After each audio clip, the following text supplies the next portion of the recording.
Laptop open on the counter, cold compiling, toast pops hot, phone keeps buzzing, group chat screaming, who's on snack? Welcome to the Neo Notebook, your weekly streamcast for MacBook Neo news, real-world insight, and community living with Apple's most talked-about laptop, the MacBook Neo.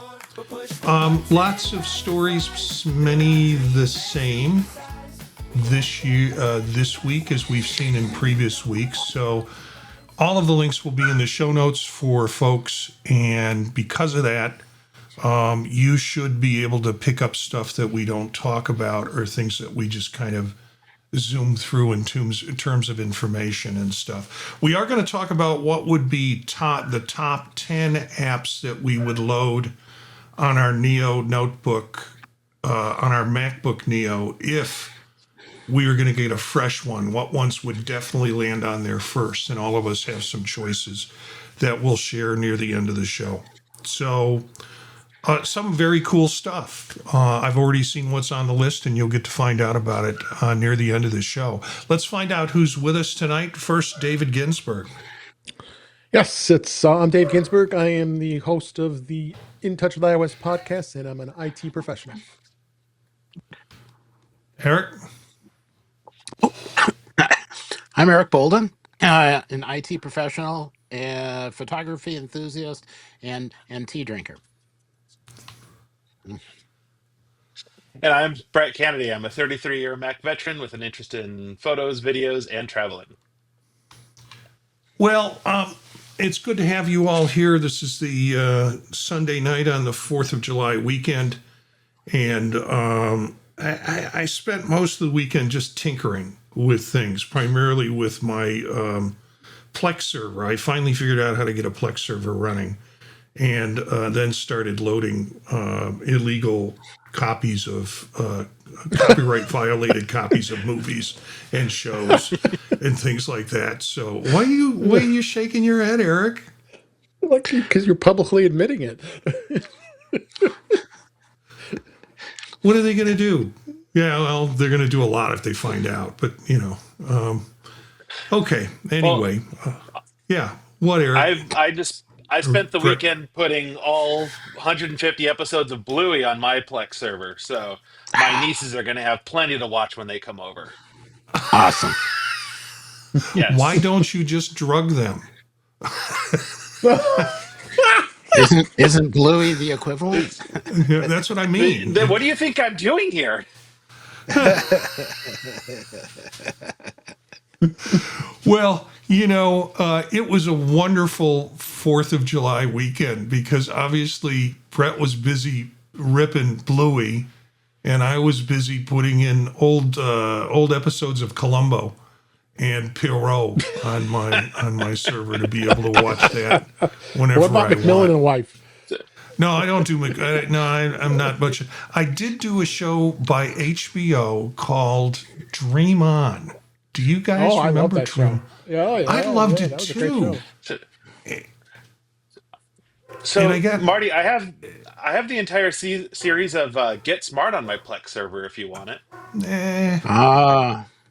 That'd be fun. It's one of my favorites. Agent 99. I started looking at Dream On and realized, like, all the 80s hot women he had on that show as like guest stars. He was like dating a different 80s hot woman every week. It was wild. Well, it was the 80s. Yeah, I know. Yeah. And yeah. So it kind of funny. The storyline is the guy grew up on television, so he interprets everything in the world in terms of television, and that's where the comedy lies with it. Anyways, enough talk about that. Hey, the hunt is still on. Everybody is still looking for $599 MacBook Neos. And there were some articles published last week, and these are, coming from Macworld. This might be the last place to get a $599 MacBook Neo. They're talking about Walmart, basically, in these articles. Hurry, the MacBook Neo is still just $599 at Walmart. This was July 1st it was published. And then refurbished MacBook Neo may be your best. We'll talk about refurbished in a minute. But I don't know, can you still get $599 MacBook Neos at Walmart? I think they're done. Haven't seen them. After that article ran, I'm sure they're gone. Yeah. So yeah, I don't know. They talk about Best Buy is already selling the $699, $799 prices. B&H doesn't carry the Neo at all. Walmart is the last resort. A $599 256 model was still in stock in blush citrus and indigo. Silver sold out, but the 512 Touch ID was still at $699 in 3 colors. So who knows? Walmart appears to simply be selling through the stock priced before the June 25th increase in it. So we've got with us Peter on listening to us, and he will give us the Australian view of the world in terms of what's going on in terms of sales down there. I'm sure he's checking that out for us. I just don't see it lasting that way. And then the Australian Apple refurbished store has and this comes from Peter. The Australian Apple refurbished store has refurbished Neos from Australian dollars $899, which is the original new price. So the original new price. So refurbished it is. Well, yeah, that's what the next article is about. Refurbished MacBook Neo might be the only way that you can get these Neos at a good price. However, I haven't checked the refurbished store. I just don't know if. So you're seeing refurbished for like $679 instead of $699. So yeah, not necessarily the 512 gig model. And Apple refurbished products are usually a safe bet. What I have been reading is lots of articles of people who have wound up purchasing them on eBay and getting scammed badly. So eBay is not my favorite source.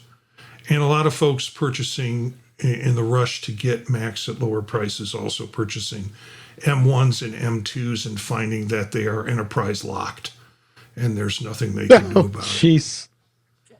Yeah, because they stole it from a company. Because it's still an Apple Business Manager. Yeah. I still can't believe people are trying to buy discounted computers on eBay thinking they're getting a great deal. Like somebody had like an M2 or M3 and they purchased on eBay for like $690. And they're like, this is a good deal. And then they found out they couldn't open the thing because it was enterprise locked. So the stories are still going on about the competition and the competition being out there. And, so we've seen some of this. Microsoft and Dell fires back in this article. And it's a viral X video, 5.4 million views, showing the Neo outclassing a Windows laptop prompted Microsoft's official Windows account to respond with Dell XPS 13 showcase. TechRadar notes that the video is cherry-picked. They picked an HP Victus gaming laptop, and it's really an unfair comparison between an HP Victus gaming laptop and a MacBook Neo. So There's also, meanwhile, rumors say that MacBook has quietly killed its budget Surface Go 4 and Surface Laptop Go 3 with no replacements planned, revealed within the very pricey market. I actually own a Microsoft Go. It was a nice little teeny Surface laptop that I purchased, and I thought it would be fun for portability. You have to realize one of the first laptops I had was a Sony Vaio that was expensive as hell. And it was like a 10-inch or 11-inch monitor. And I loved it because it was so portable. And so I've always liked small form factors, but it doesn't surprise me that rumors here that Microsoft is killing the Surface Go 4 and the Surface Laptop Go 3 with no replacements planned since the Neo came out. So, I don't know if you guys have anything else to add on this. This is a source, Notebookcheck, which says that Microsoft and Dell take a dig at Apple's MacBook Neo. And they talk about it in terms of the AMD processor, and it's true, it being a true alternative. And then finally, in this category, a deal cheaper than a MacBook Neo. This 14-inch Dell laptop with 16 gigabytes of RAM is $130 off, and talks about the configurations with it. Yeah, and it creates sorts of problems because Dell offers a double the Neo's RAM and storage plus an upgradable memory, something impossible with the Neo. What you give up? No metal chassis, no keyboard backlight, and a display Notebookcheck says isn't really fit for content creation. The article concedes that the Neo remains the better option for the build and quality of display, plus you're out of the Windows environment, and you're in a much more safer ecosystem. So, Eric or Brett or Dave, any comments on these? I don't know. I think it's the classic consideration of value when you buy a new laptop, where you can get something that's cheaper, that doesn't last as long, or from the plastic construction of it, you think it probably won't last as long, and the lower quality of display. Or you can spend a little bit extra money and get something that's going to last you a few more years. And it just depends, if you're looking to replace something quick or if you need it to last a while. That's how you determine whether or not you're getting the better deal.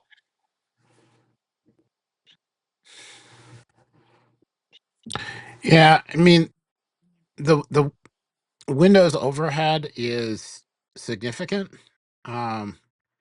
You need a lot more hardware to make it feel comparable. The I guess the thing I find most interesting though is, so Apple came out with the Neo and the price was excellent, and then everybody announced they were going to come out with things that are priced pretty close similarly, and then Apple had to raise their price, and then there was a short moment where everybody thought, oh, Apple lost their chance, the competition's going to do so much better. And I'm having a problem finding devices that are really that price, or they're making other trade-offs that give you a less satisfying experience. And with the way memory prices and everything are going, I suspect everyone basically will end up having to up their price, and we'll be right back to where the Neo still is a pretty decent deal for that amount of money, and the feel on it is good, and really it'll hold its value pretty well.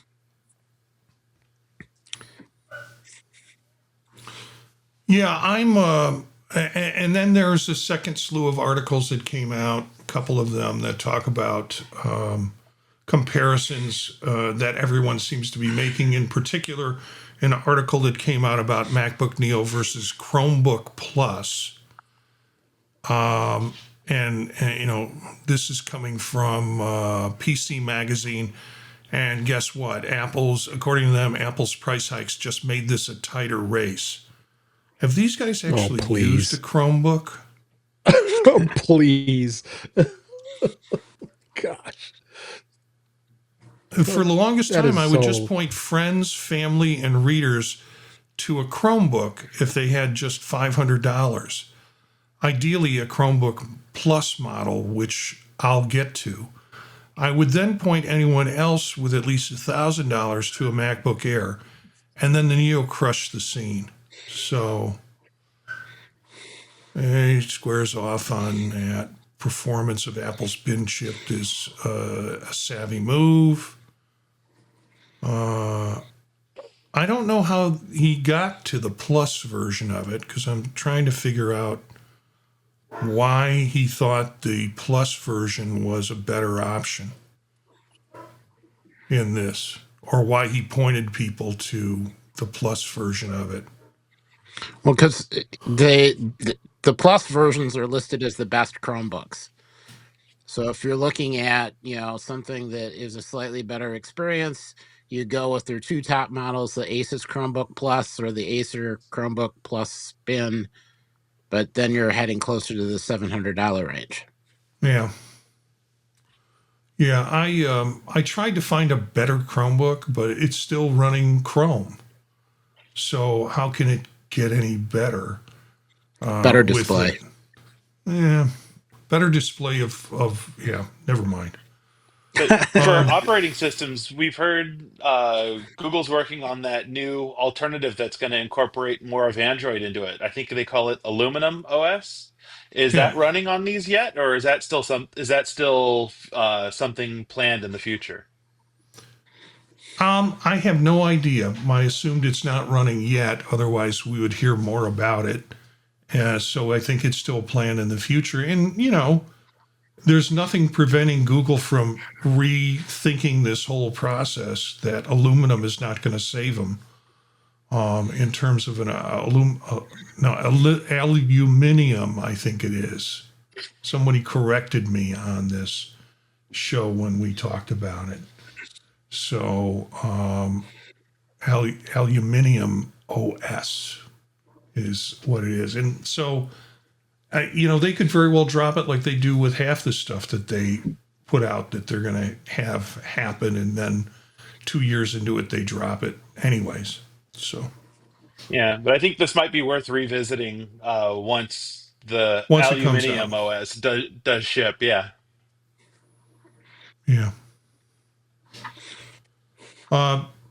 Peter let us know at my nearest Apple store, all colors and capacities of new Neos can be ordered and collected today.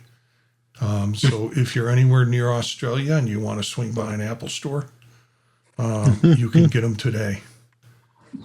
Let's see. Then finally, it's a couple of reviews. This came out of Hot Hardware. And it is Apple MacBook Neo long-term review, 27 days on the road. And what makes this a little interesting article is Miriam Join lived with a Citrus 512 Neo for 27 days of travel and awarded it Hot Hardware's editor choice, praising build quality, performance, battery life, and value. The aluminum and glass unibody with zero flex, an excellent 500 nit display, arguably the best mechanical trackpad of any laptop, and surprisingly good 1080p webcam, driven by A18 Pro's imaging pipeline. The only gripes were 8 gigabyte of RAM, slowish SSD, no keyboard backlight, just 2 USB-C ports, one which, is USB-C 2. So the limitations on that. But was notable. The reviewer is a Pixel user who barely touches Apple services, yet still concluded the Neo outclasses everything at or near its own price. So kind of cool in that you see these extended reviews and the idea that this person actually took it on the road. Now we're going to be on the road this week, but I can't see myself living with my Neo, particularly because we're kind of going to a high-end tech conference, and so I'll pull it out and have it. I'll bring it to a couple of the sessions and play with it with a couple of the sessions. I'm bringing the Citrus one because, as we know, that's faster. We'll get to that article in a minute.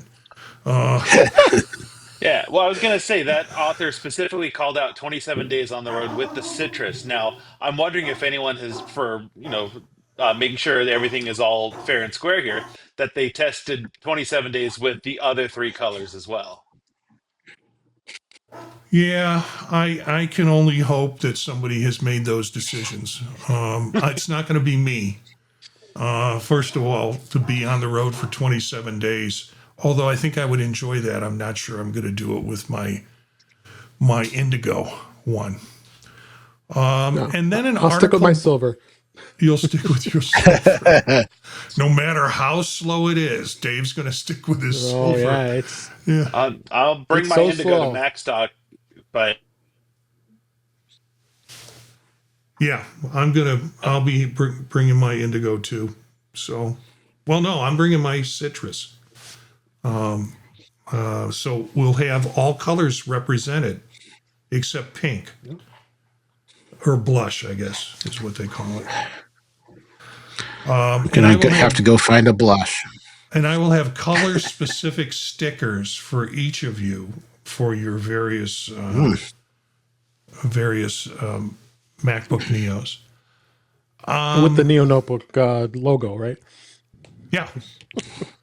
Yeah, it's down in the corner. Well, of course, for those who are looking at this, it's down in the corner, or it's also the icon that we use for the show on the podcast, so you can find that. Mm-hmm. Another article by Geeky Gadgets, What to Consider Before Buying a MacBook Neo, Buyer's Guide Framing the Post-Hike Moment. Base model is now pricing differences. They talk about that. You can use Apple's education pricing, certified refurbished store, and periodic third-party retailer discounts. Waiting for meaningful price drops is probably futile given the component costs, but if your current machine works, the Neo 2 may be worth holding out for. We got something about Neo 2 coming up, at least some ideas of what Neo 2 is going to be like. Still, this article, they wind up supporting purchasing a MacBook Neo as a solid computer, so you might want to take a look at this. This is geeky-gadgets.com is the source there. And speaking of the devil, Apple's next budget laptop, how the MacBook Neo 2 plans to beat the original. And Brett, I'm sorry to say there's nothing in here in this article about a backlit keyboard. Yeah. No, I figured that'll come with the next big case redesign, and that's going to be a couple generations out at least. Yeah. Rumored spec bumps include an A19 Pro chip, 12 gigabytes of RAM, up from 8 gigabytes, which is what's on the A19, so there's no surprise there. To better support SAI features, base storage is doubled to 512 and Touch ID becomes standard. So they're going to drop they're going to justify the higher price that it's at right now by dropping the lower priced model specs in terms of 256 and no Touch ID with it. Mm-hmm. Reports suggest Apple could drop the old base configuration entirely. So yeah, that is the suggestion that's coming out of Geeky Gadgets. And we've heard the A19 in the Neo 2. They're speculating it's probably going to be sometime in March or spring of 2027. We've seen this article in various different forms. This is comes from Yahoo Tech, but it's directly from Tom's Guide, and it talks about the must-have apps that you should, or must-have MacBook Neo accessories that you should have. And it is a video and basically goes through the different apps that Tom's Guide felt were important. I'm looking at an Anchor. Let's see. I'm looking at a Anchor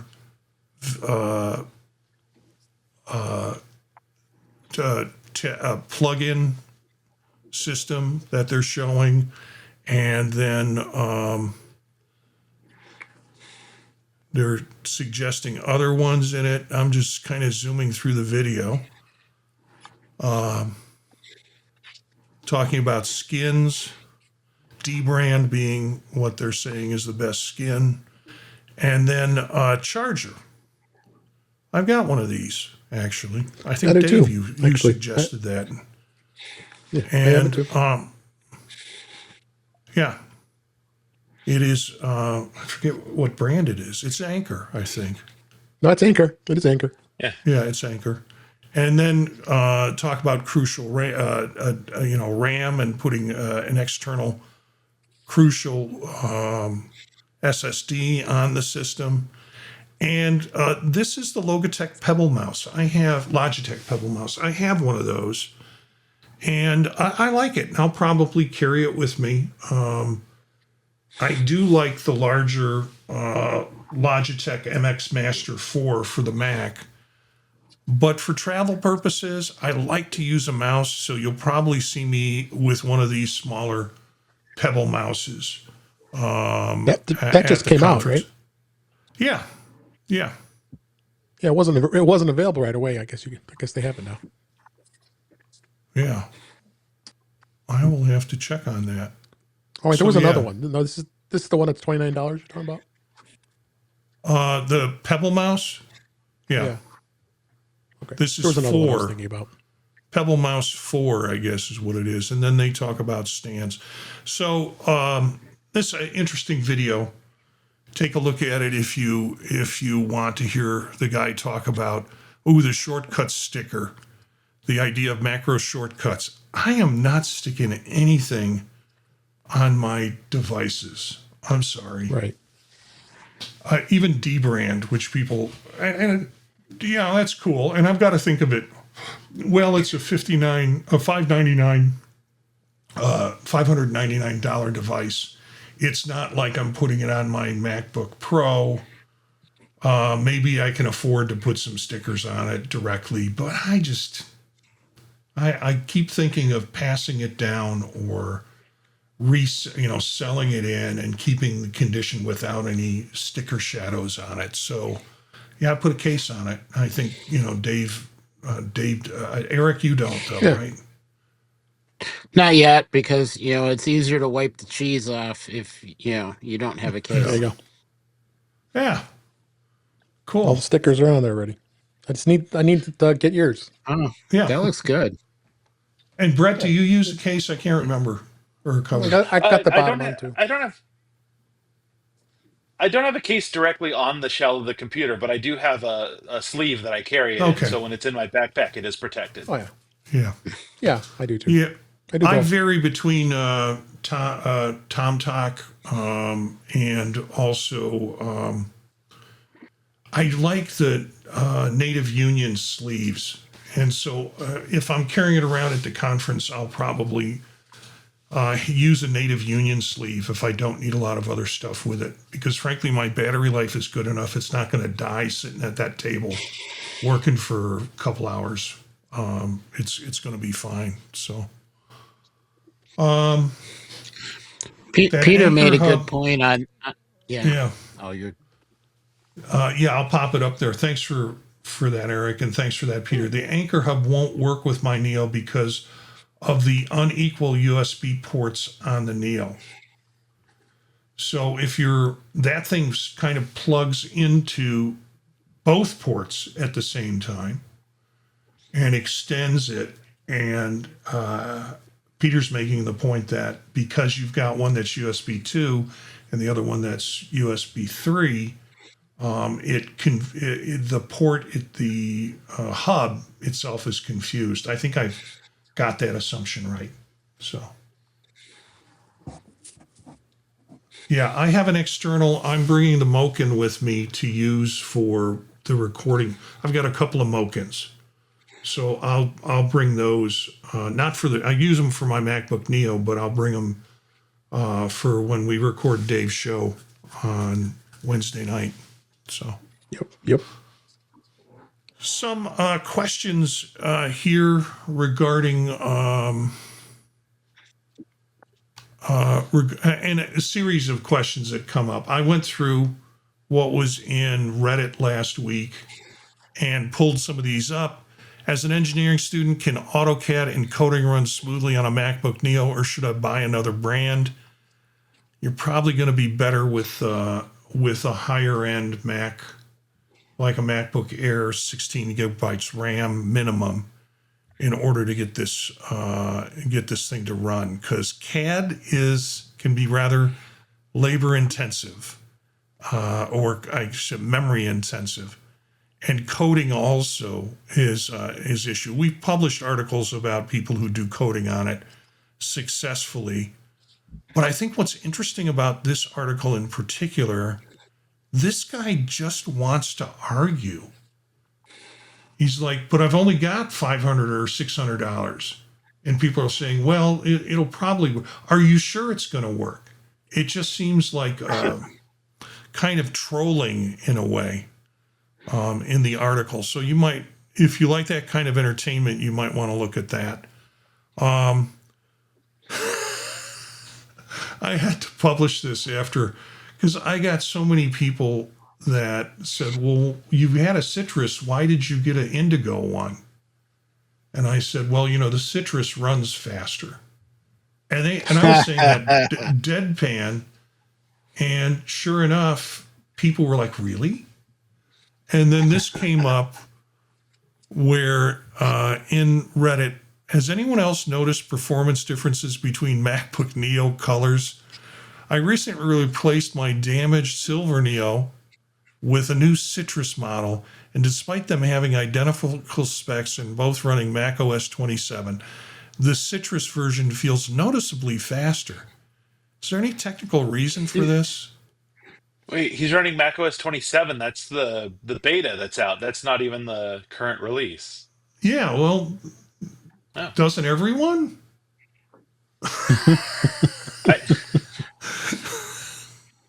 Well, obviously, the Citrus Neo is scared to death that it will suffer the same fate as its Silver Neo.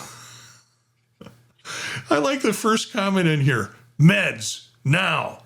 Call the nurse.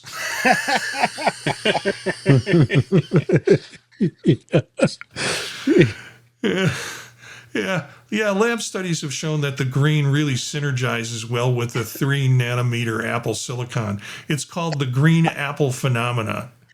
Man, that's the other reason why I put this article in here, because the people were, it's all in your head.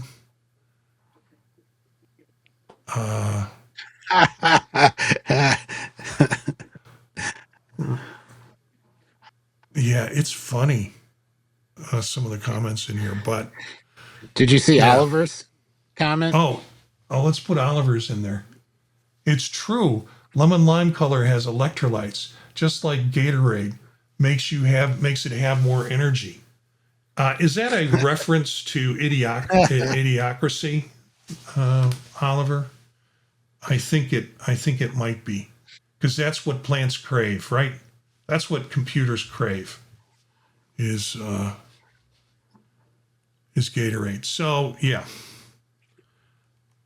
Let's see. This, I didn't quite understand the specs on this, so you guys can help me with this and listeners can figure it out. This person did a 3-month check-in on a Neo battery, and it's on the Neo battery health as a first wave of March buyers hits the 90-day mark.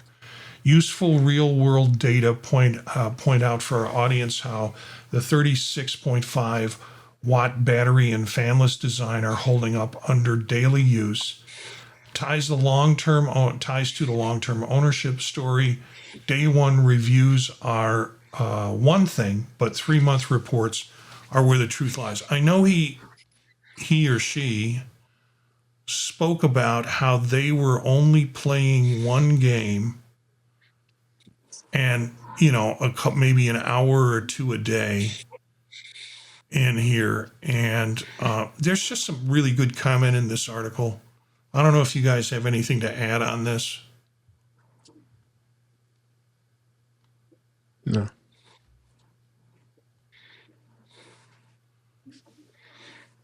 I mean, they're still lasting, still working well. Along the same lines of these articles on is this good for this discipline? MacBook Neo for physics. I'm thinking about getting a new MacBook Neo. Does anyone, because of student pricing, have something that would last me long enough? This might be where the guy keeps coming back because, well, I need this because. And so will it last me at least 5 to 6 years? Like, no, we can't predict that. There's no prediction on that. It'll probably still run. Yeah, I mean, the person's asking for a lot of promises, but they want to become also, it physicist. Depends. Yeah. It depends how many times you use it as a cheese tray. Yeah, that's right. It has a cheese tray. That is true. If you throw a lot of dorm parties, and you're using them as cheese tray, that's it. Basically, the general comments were, yeah, it'll work fine. Don't worry about it. I vaguely remember using MATLAB for some classes, but I'm not familiar with its performance and requirements. And I have both a Pro and a Neo. For physics, Neo is definitely enough. I honestly think I don't really need a computer, as I use my iPad for 90% of the stuff besides labs for Excel, Word, but you can do both on the iPad. Neo's very nice, and I like using it at school. So, interesting comments with that. Real quick, I just want to jump back to the last story about the battery life on the Neo. I just opened mine up and took a quick at the system settings real quick, and I'm still showing normal battery health. It'll charge to 100% still. But after 90 days, I think you'd have a pretty serious battery problem if you were already showing degradation in the quality of your battery. Yeah, Oliver adds in, I kind of wish Apple would remove the battery health percentage from the settings on all of their products, just because people have unnecessary anxiety when the capacity naturally drops after normal use. So, batteries don't live forever. They have a natural degradation in it. Here is an article. I think, and I'll check this after the show. I think my MacBook Pro from 2021 it still has 100% too. Yeah, it could. Yeah. Dave. I said, yeah. I mean, I've had older MacBooks in the past, and the battery holds out pretty well. Okay, all right. Another article for gamers. I don't think any of us here are gamers. MacBook Neo gaming performance, but it gives some reviews. It talks about CPU usage, temperature ranges, peak performance. Memory uses was also reasonable. Overall system RAM usage reached about 84%, with Total War Rome 2 a little over 3 gigabytes. There was some memory compression and a light swap usage, but nothing noticeable to affect gameplay. So information for gamers who want to use this in for that purpose. And we're running down to the end. This I thought was interesting because I never thought of using wired earphones for any computer at this point in my life. But this is an article, or it was a post request about choice of wired earphones. I have an iPhone 13 Lightning cable and recently brought a MacBook Neo. The Neo has a headphone jack and also USB-C slot, albeit only 2. I'm thinking of buying Apple wired ear pods, but I don't know which ones to get with the ending USB-C headphone jack or Lightning cable. Obviously, I'll have to use a converter from Amazon. And it's a discussion about it. Nobody seems to want to talk this person out of it. Thoughts? Headphones? I would think the Speaking of, USB-C wired headphones would work natively with a Mac. Yeah. just plug them in. I mean, Yeah, I Eric, use wired headphones. I'm using them right now. But that's because I keep forgetting to charge the batteries in my Bluetooth headphones or AirPods. they have pads that you can put them on that does that automatically. Yeah, but you have to set them down on the pad.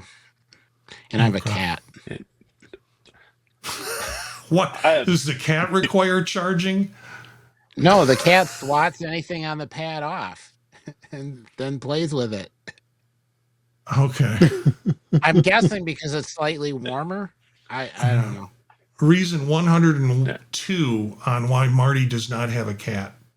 Reason number 1, terribly allergic. So I'm with you there. But you still have a cat. It's a long story. yeah, Eric acquires animals like a shelter. He's got a peacock. He's got a nasty rooster. He's even forming a relationship with raccoons at this point. Gotta love him. I mean, I gotta love you for your nature focus. You're the Steve Irwin of Wisconsin, where they don't have crocodiles. But so yeah. one last thing on wired headphones is that I actually carry my old earpods that are wired when I travel, but that's because I do have devices with me for listening to audio that don't have any Bluetooth connection on them whatsoever. So having a wired set of earbuds around actually does come in helpful. Yeah.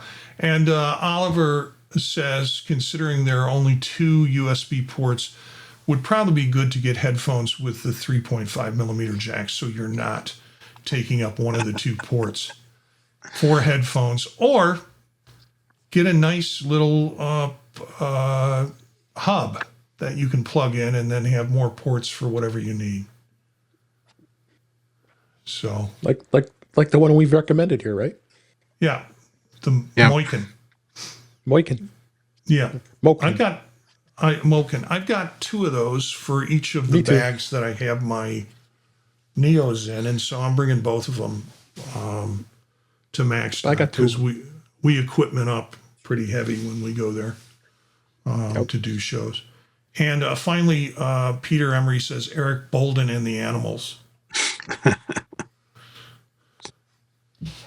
That is a You rock have to band be- whose debut album I would buy. Yeah. But he would be doing it with actual animals. It wouldn't be musicians behind him. It would just be animals. You know how many days it would take me to sample of the appropriate squawks to get them to come out to something pleasant? Yeah. Last thing is, I'm just going to say this is a link on that is a YouTube short where by Surfshark Academy, And he just talks about his appreciation for the MacBook Neo in it. So we'll put the link in there. Again, it's kind of a positive, cool thing to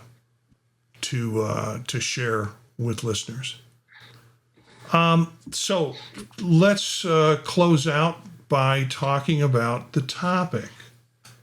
And the topic is, if you had a completely blank MacBook Neo that was factory set to what Apple ships with, what would be your top 10 apps? And I'm going to go with Eric on this. He was the first one in. Well, there's all the ones that just come with it, like Safari and so on. But the ones that I always add BB Edit, because I get one, you can download it, install it, and if you don't register it right away, you get a short period where you get all the functionality. After that, it works as just the basic text editor until you get around to remembering what your code is and add that all in there. So I always add that right away. It helps if you're copying text from a website, paste it to BB Edit, strips out all the formatting, and then you can use it wherever without having to mess with fixing formatting and stuff. Mac Tracker, I use that because somebody is always asking me questions about, can I do this? Can I connect this up to that port? And what was the configuration of this model from 10 years ago that I don't remember anymore? You can look at every model of computer that Apple's had, or phone or iPad, see what ports it has, what capabilities it has, and the different configurations. Very helpful. I like Mastodon, use Mastodon a lot. So there's a classic Mona client, but I use the Mona 7 client for Mastodon. It works nicely. I like the interface. It's pleasant to use. Then I have two different clients I use for watching video. Infuse, and I like that because I can put it on virtually every device, from Apple TV to phone to iPad to MacBook Neo, and there's a client everywhere. And it works, it runs, it lets you open stuff, and I can open from my media server. And then there's an app called Movist that I use because a lot of times I'll get video that's not in a format that's easy to just do a preview on or a quick look of. I can drop it onto Movist. It lets me see it. So it's just convenient. Firefox, because I always like to have it more than one browser on a device. It saves time. Frequently I'll have a connection on one browser and a similar connection on another one where I'm logged in, one where I'm not. It's just convenient. And Apple Remote Desktop I use because I've got a bunch of headless machines, and I can use the command line to log in, but sometimes I need to actually do something in the GUI. I can use that. It gives me an encrypted connection. Maybe not required for everyone, but I have the license already, so that's what I use. And DaVinci Resolve, I put that in there not because I add it to absolutely everything, but because I use my Neo as a place to learn software that I need to try out or test or whatever. And I haven't used DaVinci Resolve before, but I need it for some stuff for the Vision Pro. So I put it on the Neo, and I will, I just keep trying little bits of things. It's always with me. So if I got a moment, I can try testing things. And then from the command line, I like to have a package manager, but I want one where if I have multiple users on the machine, everybody can take advantage of whatever I installed. So I use MacPorts for installing packages. And then Xcode, just because occasionally I need to do something in Xcode and I'm trying to learn some stuff. So I have that. Yeah, a couple of comments that came through. Peter Emery says the basic version of BB Edit is the replacement for the old Text Wrangler app. I have more a or Yes, less. very much so. yeah, I have a subscription, I think, to both. And then I've noticed that Mac Tracker version has a tendency to stall, requiring a restart. I've seen this on an M4 Mac, a Mini Neo, and an M3 MacBook Air. So those are them. So yeah, the problem here, Eric, is that you've suggested a bunch of stuff that now I have to go add onto my MacBook Neo because it's like, yeah, I forgot about that. Mastodon didn't even make my list, and I completely forgot about it. I went to my Oh, and Neo to look at. Peter's right. Peter added a comment on Mona. There's a classic version of Mona that doesn't come with a subscription. Yeah, I just use it all the time, so it's still worth it. yeah. I'm sorry, I didn't mean to interrupt. No. You're doing fine. And DaVinci Resolve, I need to play with it myself. And the browser, I forgot to put on my list Chrome because I have to live in a Chrome world at my university. And yeah, yeah, it could be worse. Yeah, I've completely uninstalled it on all my Macs. yeah. Well, tell that to the university. Well, I I know you don't have a can't. choice. I don't have a choice with it if I want to work, and that's the choice that I have.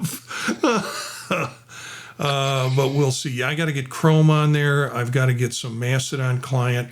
The ones that I put on as my list was my criteria was looking for things that weren't already on the Mac, that weren't provided. So yeah, I used Fantastical, but it didn't make my list of 10 because I can get along with Apple Calendar just fine, and everything that's in on Fantastical winds up on my Apple Calendar anyways.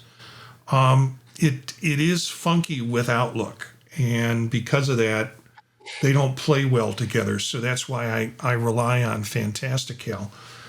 But I took it off the list. I took Fantastical off the list because I was trying to stay non-Apple, already given to me kind of products. So I put Blue Sky, Claude, and ChatGPT. Both of those are important parts of my workflow. I have accounts for both of them, and I use the app for those purposes. I had to put Microsoft Excel because I am sorry. I am not. I can't get numbers to do what I want to do. I'm an old Excel. I learned everything through Excel, and numbers just seems a little wonky. And frankly, people are sending me Excel sheets. So yeah. I'm with you on that. Yeah. And then the other Microsoft product that is kind of a must-have for me because of work is Outlook, and also Teams, which our university has forced us to use in terms of that. Zoom I keep on there because hell, I got a 1080p camera. I look better than most people on my MacBook Neo than they do on their stupid computers.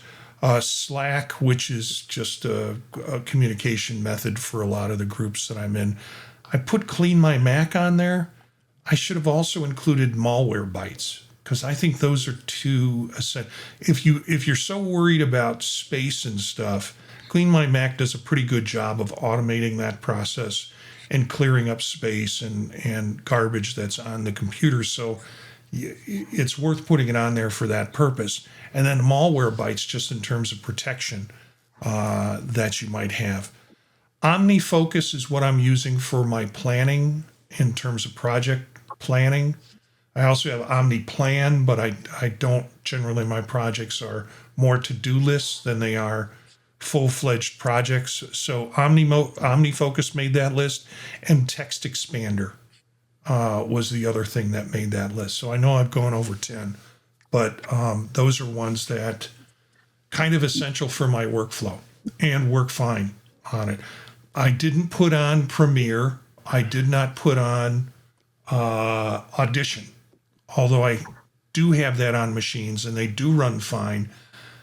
if I'm out traveling or at the office, I'm going to save most of my video editing for the monster that I have at home. So putting it on my Neo doesn't really help me and takes up space. I also did not put on Apple Creator Suite because that's kind of an Apple supplied product, but I've got that.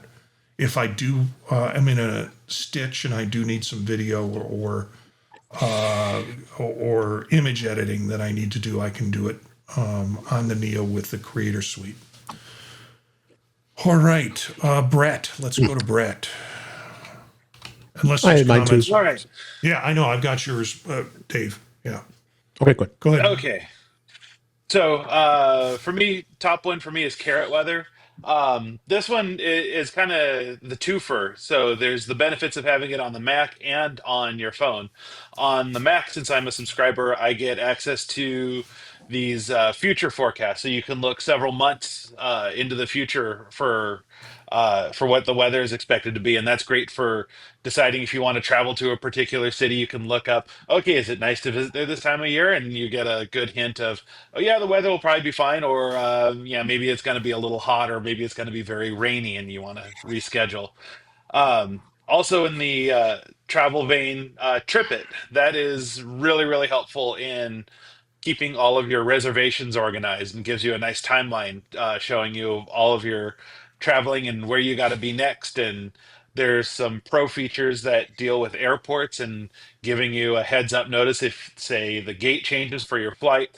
You're one of the first ones to know and can, adjust accordingly.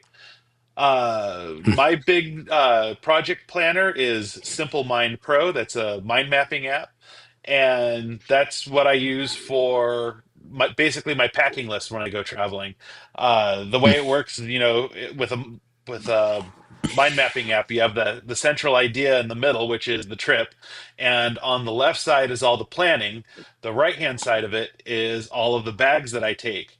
And so as you work out from the planning, you have, okay, here's what hotel I'm at, here's the days I'm gonna start my day there, here are the activities I'm doing those days, and then what I need for those days. And then working your way out towards the right, you have the three bags and all the subcompartments in it, and ultimately ends up with where all the things you need go. So then when you do a tally on each side, they should be equal. So, okay, your number of shirts and pants and socks and everything over here should match the number on the other side.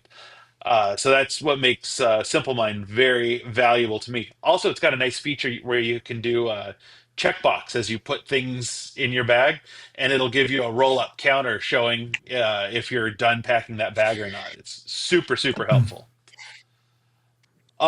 Social media, I use Ivory as my Mastodon client. That is my preferred one. It is from the folks who made Tap Tapbots. It's oh gosh, what was it? Tweetbot was their Twitter client, um, which was a really good Twitter client, and they've adapted it to work with Mastodon. It's called Ivory.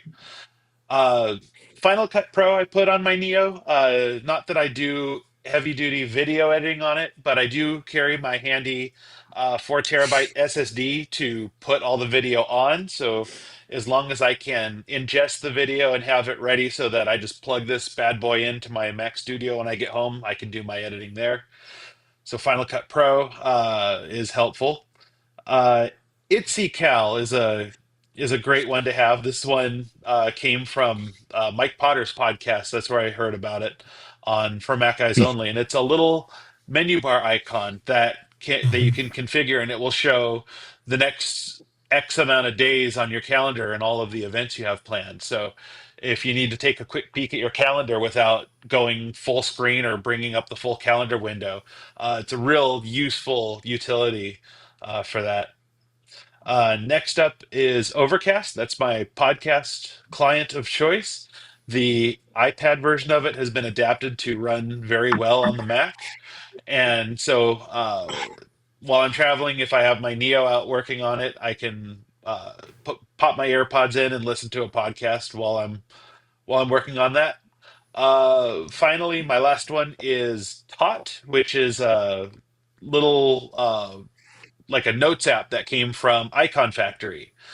and that's a good spot to put little clippings of bits of text that you need to remember, like reservation codes and stuff like that when you go traveling, or things like that. And I realized I skipped one. I skipped another Icon Factory one, which is Tapestry, which is their evolved version of Twitterific, which was their Twitter client. And it's that design for a Twitter client kind of applied to an RSS slash social media feed reader. So I mostly use it for RSS feeds for different news sites, like all of the news sites I check for the MacBook Neo news for this podcast are in there. Also, I think it's a better way of tracking YouTube channels that you want to watch for new videos to be released. So I have a few YouTube feeds in there as well, and then they have a few defaults. Like if you live in earthquake country like I do, it'll show you the latest earthquakes that have been in your area, a few other nice things like that. So that is my list of apps I like to keep on my Mac. Cool. Again, it's nice that I will post this list as part of the show notes, so everybody can get to search for these if we don't have the links in there. But we'll get everybody's lists up there. I got to tell you, you guys keep coming up with things that I need to check out. I'm familiar with Itzycal, but like here on my Mac that I'm running, I have Fantastical, and that does kind of the same function out of the menu bar. Familiar with Tot. My big thing about notes and stickies is I'm looking for something that will sync with the cloud. So when I open it on another system or another laptop, it's there. Yes. And which Tot does. Yeah, good. Because I put little notes in, and it's like, okay, now I'm at work and I'm on a different system and I can't find it. So, and Ivory I'm familiar with, Tapestry I'm familiar with. Yeah, some cool stuff. And let's go to David. Yeah, on the Neo, I'm in pretty much all my Macs. Is Parallels Desktop is a must for me because I still live in the Windows world, still want to be able to test things and be able to see what happens and laugh every time I'm saying I'm so glad I'm on a Mac. The Parallels toolbox actually is pretty cool because it has toolbox of all kinds of different things like capture area, downloading videos, timers, and there's all kinds of other little tools that you can get access to that's built right into this. And that comes with the license and when you get the Parallels Desktop. Other app is a must-have is Hazel. Hazel scans the system, so when you ever uninstall an app, it automatically goes and gets rid of all the stuff that's left behind, and you can organize folders. It's a really, really powerful. It's from Noodlesoft. It's an absolute must application. You have to. I've been a license holder for years and years, and I've been running beta on the Neo notebook. On the Neo, I don't know if everybody else is. I'm sure Marty is. And so it's running Mac OS 27 Golden Gate right now. Then SetApps. I'm a SetApp subscriber, so I want to have a lot of the apps on there. And you've already mentioned a bunch of them, including Clean My Mac. And I get the News Reader Explorer. What is it called? It's the News Explorer. That's one of my favorites that they have. Yeah. So you got to have that. And then Ecamm, of course, since I do a podcast, and so is Marty. So we got to have that software, and I still think I'm going to use my MacBook Pro when we're in the Creator Camp on next Thursday. So, and then Snagit. I love Snagit. It's one of the, my opinion, one of the best screenshot applications there's out there, and it does more than just screenshots. It records video, it does editing. You can open up images. It's just it's a really, really powerful tool. Well worth the subscription price it is. I do use Copilot. I actually have a business version of it because I wanted to learn more how my business does things, who I work for, and have it in an environment where I can play. Copilot's another good addition. I mean, I have ChatGPT, I have Claude, and I have Gemini. I have in a subscription in one way or another. So it's cool to have that. 1Password, my de facto password manager. I've had that for years. I was tempted to switch when they raised the prices up, but I don't know. I've been in that ecosystem for a long time, so I'm just going to stick with it. So I like 1Password. And then finally is Bartender. Bartender came back and finally is fixed, and we're not worried about the security anymore. They came out with version 6. That's part of setup as well. I like that to manage the bar at the top there to keep all your icons in check. That's my list. Yeah, I'm running the beta and I'm having a dog of a time getting Bartender to run on the beta. So I'm patiently waiting for at least, I'll try it again. I've tried it twice to load and unload it, and it just doesn't show up in the menu bar, and it won't let me configure it at some point. So I've got a feeling it has to do the beta. Yeah, it's exactly the beta. I use an app called Hidden Bar to do the same thing that's available on the Mac App Store. And I'm running the macOS 27 beta on my old MacBook Pro, and Hidden Bar is totally broken on the beta right now. So it's just a Hmm. matter of waiting for the developer to update for the new operating system. Yeah, I'm running. And Yeah. th- Yeah, this go has ahead. happened on the last several betas too.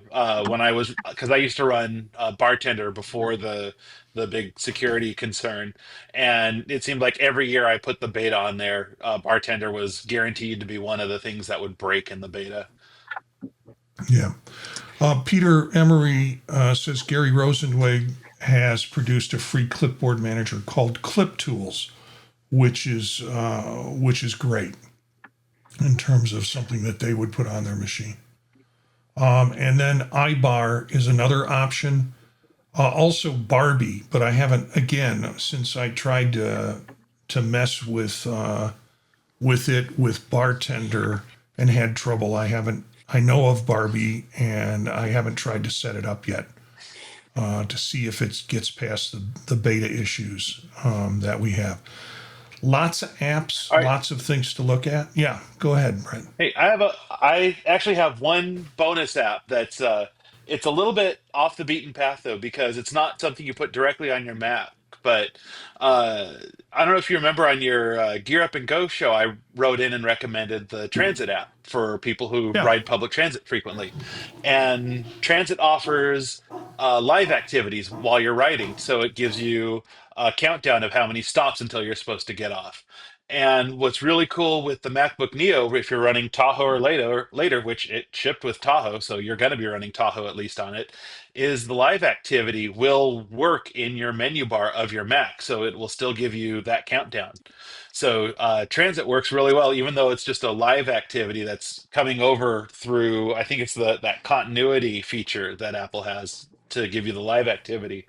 It can be really useful. yeah, cool. Neat. Uh, yeah, any other comments from the group?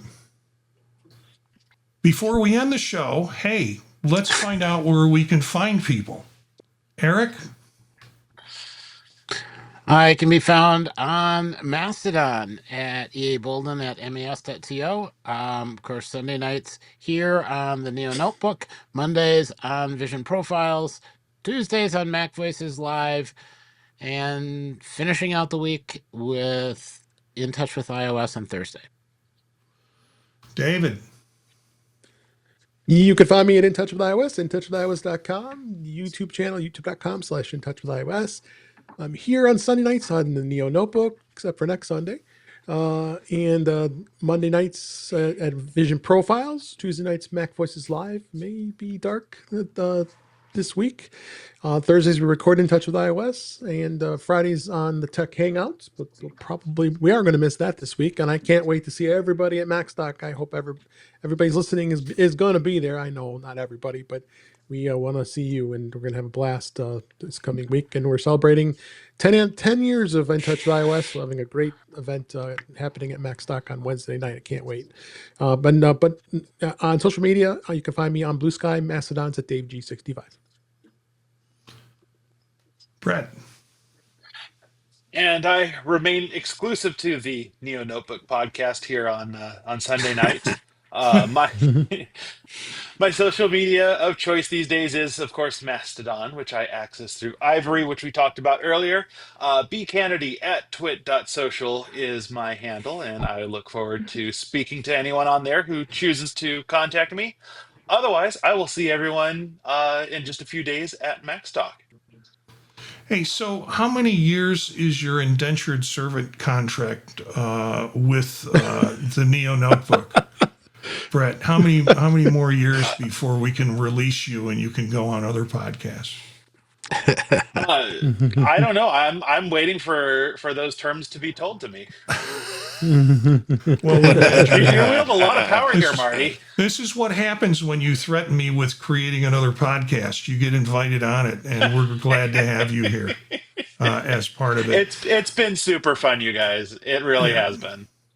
yeah. It's going to be great to see you in a different light too at Macstock. Hey, if you were listening to David, I hope you're listening to David and Eric carefully because I'm found on all those places too. Sunday nights with the Neo Notebook, Monday nights with Vision Profiles, Tuesdays with In Touch or with Mac Voices and Chuck Joyner, and Thursdays with In Touch with iOS with Dave, Friday mornings with the Tech Hangout, and then a bunch of other podcasts that you can find at thepodtalk.net. So if you go to that website, you'll see other podcasts that I'm involved in producing and enjoy fully. And Brett, do not threaten me with another podcast. I don't think my workflow We got another one can coming. handle it. I'm just waiting for Apple to release another product. That's I all it know. takes, really. Yeah, yeah. We're gonna in March we're gonna have the Neo Notebook and then we're gonna have the Neo Notebook 2. Two separate podcasts, probably. Okay, I'm going to start saving up now for my next MacBook Neo. No. There's plenty of work to go around, and we'll make sure it becomes part of this podcast as it develops and should it develop. So, thanks to everybody again in the chat room for joining us. You can catch us on YouTube at youtube.com/@Neo Notebook Sunday nights at 9 p.m. Eastern Time, except for next week. And the Pod Talk Network at gmail.com is where you can email us. You can catch me on all the socials at Gencius, Jencius, and check out the website, thepodtalk.net. Spread the word to other neophyte users, and thanks for joining us.